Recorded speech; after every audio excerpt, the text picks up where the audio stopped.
Ukraine के साथ deals की बिल्कुल ही बात आदित्य, करिए, दोनों ही तरफ इंडस्ट्रियल से के बारे में। लगातार अब रिटेलिएशन देखा जा रहा है। अब देखना होगा ये जंग कहां तक जाती है। बहुत शुक्रिया तमाम जानकारियां साझा करने के लिए। आगे बढ़ेंगे, राजा रघुवंशी हत्याकांड से जुड़ा एक बड़ा अपडेट आपको दे दें। 8 दिन की पुलिस रिमांड पर सोनम और सभी आरोपी 8 दिन की रिमांड पर भेजा गया है। पूछताछ में तमाम राज खोलेंगे ये सभी। सीन को रिक्रिएट भी करा सकती है पुलिस। ये बड़ी जानकारी, जो ट्रांजिट रिमांड 3 दिन की मिली थी, लेकिन अब ये बढ़कर 8 दिन की हो गई है, क्योंकि 1 दिन का समय पूरा ट्रैवल के दौरान निकल गया था। केवल 2 दिन में जिस तरीके से शातिरता से सोनम सवालों के जवाबों से बचती हुई नजर आ रही है, ऐसे में और दिनों की यहाँ पर मांग की गई। 8 दिन की रिमांड पर फिलहाल सभी आरोपियों को भेज दिया गया है। एक एक कर सभी से सवाल किए जा रहे हैं। हत्याकांड से जुड़े तमाम राज यहाँ पर खुलते हुए नजर आ रहे हैं। वहीं सीन को रिक्रिएट भी यहाँ पर पुलिस करा सकती है, ये बात भी लगातार निकलकर सामने आ रही है। सभी आरोपियों को 8 दिन की रिमांड पर भेजा गया। यहाँ पर एक बड़ी जानकारी ये भी निकलकर सामने आई है कि सोनम के पास एक प्लान बी भी तैयार था। अगर ये तमाम किलर्स राजा को मौत के घाट ना उतार पाते तो सोनम खुद मर्डर को अंजाम देने के बाद नेपाल भागने की तैयारी में थी। हमारे साथ हमारे सहयोगी एहतियाब शेख फोन लाइन पर जुड़ गए हैं। एहतियाब, 8 दिन के पुलिस रिमांड पर है सोनम। शुरुआती दौर में 3 दिन की ट्रांजिट रिमांड पर थी, लेकिन जिस तरीके से लगातार हम अपडेट्स भी दे रहे थे, 1 दिन पूरा ट्रैवल में निकल गया था। महज 2 दिन में जिस शातिरता के साथ सोनम सवालों से बचती हुई नजर आ रही है, जवाब निकल पाना पुलिस के लिए भी बेहद मुश्किल हो गया था।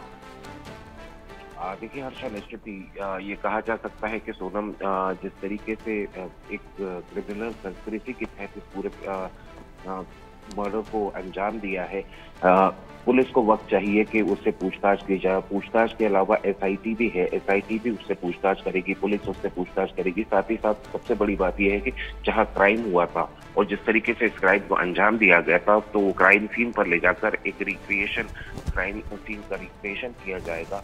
और साथ ही साथ कई सारे तथ्य और कई सारे सबूत जो है वो उनके बयानों के आधार के ऊपर पुलिस इकट्ठा करेगी। हालांकि पुलिस पहले ही कई सारे तथ्य और सबूत जो है वो यहाँ इंदौर में जो 4 इसके सहयोगी पकड़े गए थे मध्य प्रदेश से, उनके घर जाकर वो सारे सबूत इकट्ठा कर चुकी है Meghalaya police, crime branch Indore के साथ में।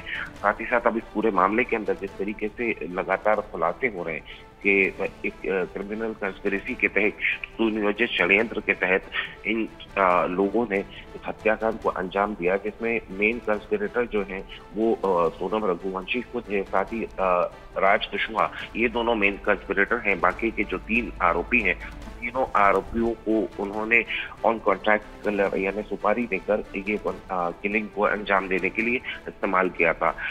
लगातार इस मामले के अंदर कई खुलासे हो रहे हैं और इस पूरे खुलासों के अंदर ये स्पष्ट होता जा रहा है कि राजा को पहले मारने का प्लान था कि उसे एक एक्सीडेंट दिखाया जाए। जब उस चीज के अंदर वो सक्सेसफुल नहीं हुए तो उन्होंने फिर उसके तुरंत बाद में राजा पर मशेटी से, यानी दाव जो कि एक पेड़ काटने की का औजार है, उससे हमला किया। पहला हमला उसे पीछे से किया गया था और अगला दूसरा जो हमला था वो सामने की तरफ से किया, जिसके चलते राजा की मृत्यु हो गई थी। जाहिर सी बात है कि एक इतना बड़े जघन्य अपराध को अंजाम दिया गया था। पुलिस लगातार इन सब चीजों के अंदर वो सभी पूछताछ करेगी कि किस तरीके से इस पूरे अपराध को अंजाम दिया गया था, तो वहीं इसके पीछे की मंशा क्या थी उनकी। तो जाहिर सी बात है कि इसमें पुलिस को वक्त मिलेगा, कोर्ट ने उनको समय दिया है और इस पूरे समय के अंदर ये भी बताया जा रहा है कि यदि जरूरत पड़ेगी तो सोनम को पुलिस इंदौर भी ला सकती है, यदि कुछ और तथ्य उनको तलाशने होंगे। जी बिल्कुल एहतियाब, यहाँ पर लगातार इस पूरे मामले को लेकर जांच पड़ताल जारी। देखना होगा क्या कुछ और नए राज निकलकर सामने आते हैं। बहुत शुक्रिया हमारे साथ जानकारियां साझा करने के लिए। तो जिस राज्य में सोनम राजा हनीमून पर गए थे, यानी कि इस खौफनाक हत्याकांड के बाद मेघालय में लोग क्या कह रहे हैं वो भी आपको सुनाते हैं। इंडिया न्यूज की टीम आज आ चुकी है उस रास्ते में जहां राजा रघुवंशी और सोनम रघुवंशी लास्ट दिखे गए थे एक साथ। ये ऐसा जगह है जहाँ पे उन्होंने हनीमून मनाने के लिए आए थे। ये मेघालय का एकदम लास्ट एरिया है, सौरा डिस्ट्रिक्ट में, जंगलों में, वाटरफॉल है, पहाड़ है। आप मेरे दाएं तरफ देख सकते हैं पूरा मेघालय का जो मेघ है जिसकी वजह से इनको जाना जाता है, पूरा इनको सराउंड करके रखा है। ये पूरा एक जंगली एरिया है, यहाँ पे बहुत कम लोग आते हैं, गाइड लेके आते हैं। मेघालय सरकार की तरफ से भी यहाँ पे गाइड दे के रखा है, लेकिन वो अकेले आए थे, यही सबसे बड़ा प्रश्न है। इन घने जंगलों में कौन अकेले आता है, वो भी हनीमून में, वो अकेले आए थे। और राजा रघुवंशी का जो डेड बॉडी है इन्हीं जंगलों में मिला था। सबसे बड़ा प्रशंसा का बात यह है कि एनडीआरएफ, एसडीआरएफ और मेघालय पुलिस ने इन घने जंगलों में राजा रघुवंशी का उनको बॉडी मिला, पहली बात। दूसरी बात यह है, अकेले इंदौर से वो मेघालय में अकेले आए थे ऐसे घने जंगलों में, क्योंकि यहाँ के लोकल्स भी जो है और उत्तर पूर्व के नॉर्थ ईस्ट के जितने भी अन्य राज्यों के लोग हैं वो भी ऐसे जंगलों में अकेले नहीं आते। लेकिन राजा रघुवंशी और सोनम यहाँ पे अकेले आए थे हनीमून में, और इस यहाँ पे जाने के बाद दोनों मिसिंग थे, दोनों लापता थे।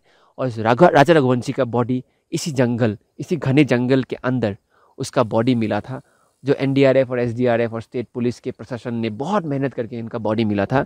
और उसके बाद एक यहाँ पे बहुत ज़्यादा एक टेंशन और एक चिंतनीय विषय बन गया था, क्योंकि बाहर से जो यहाँ पे टूरिस्ट आते हैं सब बढ़िया से यहाँ पे एक्सप्लोर करते हैं, लेकिन उनका बॉडी मिलना हनीमून में एक बड़ा विषय बन गया था। लेकिन उसके बाद जो हमें केस मिला कि राजा रघुवंशी का बॉडी मिला और सोनम को सरेंडर किया गया यूपी में, उसके बाद खुलासा हुआ। लेकिन बड़ा प्रश्न ये है कि इन घने जंगलों में अकेले एक हनीमून कपल आता है, वो भी इंदौर से, जिनको कुछ पता नहीं है मेघालय का बात, फिर भी यहाँ पे आते हैं और अकेले आते हैं और फिर ये मर्डर होता है। तो इसमें बड़ा प्रश्न ये है कि जो प्री प्लानिंग हुआ था ऐसे घने जंगलों में अपने हस्बैंड को लाने का, वो सबसे बड़ा प्रश्न है। वीडियो जर्नलिस्ट निशान के बाद मैं निबिर डेका, इंडियन न्यूज़ के लिए।